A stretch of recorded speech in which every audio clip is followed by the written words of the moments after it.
Et j'avais une question par rapport à la musique. Mhm. Parce que j'ai rencontré quelqu'un qui, il est musicien, il me disait qu'il est musicien pour Dieu.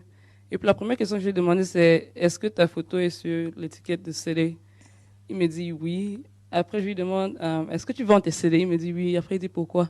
Je lui dis bon, où est la différence entre toi et peut-être Beyoncé qui a sa photo sur les CD et qui vend? Et puis il me dit il n'y a pas de différence. Après, je lui dis la parole dit tu as reçu gratuitement, il faut donner gratuitement. Je lui demande combien est-ce que tu as payé pour les paroles que tu as reçues, soi-disant pour Dieu? Mhm. Il me dit, c'est vrai.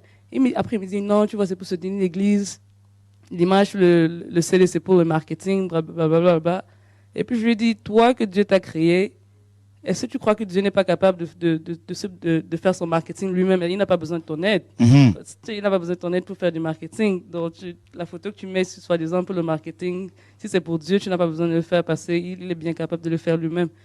Bref, et il me disait qu'il fait la musique hip-hop et rap. Et comme toujours, il disait que c'est pour la génération du monde. Il faut bien un truc qui va ressembler un peu à la génération mondaine, le hip-hop, le rap, pour pouvoir amener les gens à Dieu.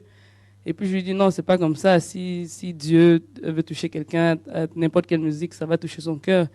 Et bref, je lui disais que non, tu peux pas, comme dans David, ne pas aller en Égypte pour prendre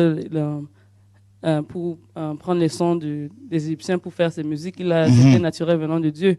Et puis il m'a posé une question que j'ai pas, bon, qui m'a un peu intrigué parce que j'ai pas pu répondre. Il me dit, si Dieu t'inspire les paroles, bon, même avec musique de vie, on met quand même des mélodies tout autour. Et puis il me dit, qu'est-ce qui te prouve que ces mélodies, 100 ans, 200 ans avant, c'était pas les mélodies du monde, quoi, les mélodies qu'on utilisait pour, je sais pas, les mélodies mondaines. Parce que je lui disais que tu peux pas prendre les rythmes de hip-hop pour émettre les paroles du Seigneur et dire que c'est pour le Seigneur. Donc il m'a posé cette question et bizarrement, j'ai pas pu lui répondre. En fait, c'est parce qu'il a une mauvaise, parce qu'il a mauvaise foi. Hein, il est de mauvaise foi, tout simplement.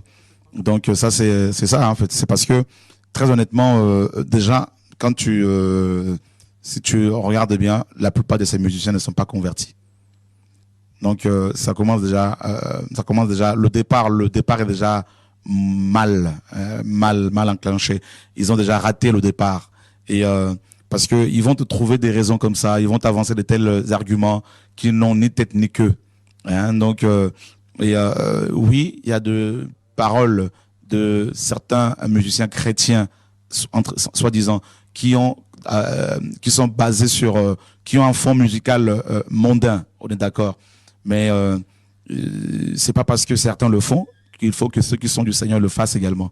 Donc je crois que, comme la parole le dit, Dieu, quand il donne une vision, il donne également les moyens. N'est-ce pas? Donc quand il inspire des chants à quelqu'un, il va lui donner également des mélodies, une mélodie céleste. Et on n'a pas à aller copier le monde parce que Dieu n'est pas, n'est-ce pas, en manque d'inspiration. Il est la source de toutes choses. Et notamment de bonnes choses. Hein. Donc je crois que ceux qui sont en relation réellement avec lui reçoivent à la fois des chants et des mélodies. Voilà, donc c'est aussi simple que ça. Et on n'a pas à mettre nos photos sur nos supports, on n'a pas à mettre nos photos sur le CD, on a encore moins à le vendre. Donc d'ailleurs, il te parle du marketing, hein, donc c'est le marché hein, en anglais. Donc c'est clair, il te fait comprendre que c'est un commerçant. Voilà.